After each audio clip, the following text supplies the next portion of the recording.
Bonjour, Dr Joanneau vétérinaire. Je vais aujourd'hui vous parler des seringues utilisées pour faire des injections d'insuline à nos chiens et nos chats atteints de diabète sucré.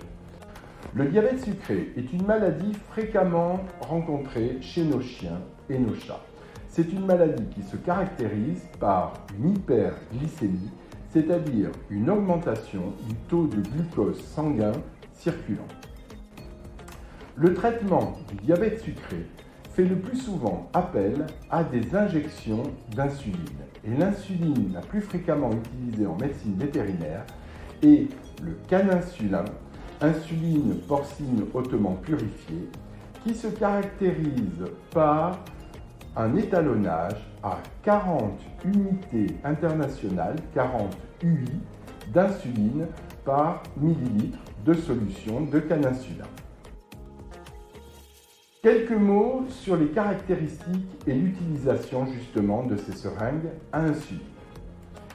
Les seringues à insuline sont graduées et en unités internationales et chaque graduation correspond à une unité internationale, ce qui permet une meilleure visibilité, en particulier lorsque l'on fait des injections de faible volume chez nos chats et nos petits chiens par exemple.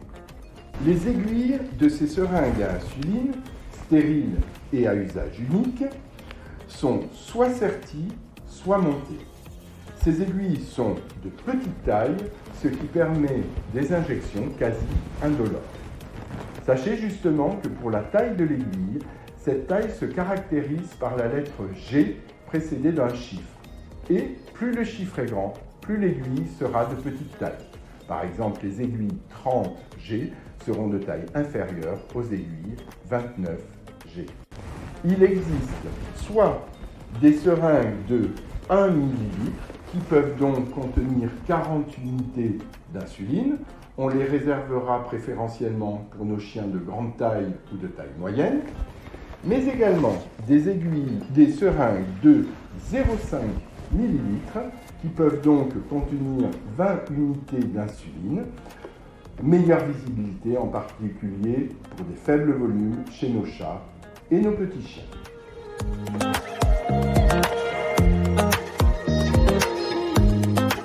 Les injections d'insuline se font en sous-cutané, c'est-à-dire entre le derme et la couche musculaire.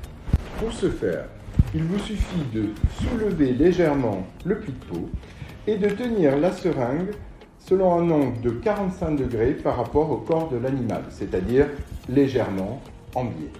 Il est important de savoir qu'il est interdit de jeter les aiguilles dans des poubelles.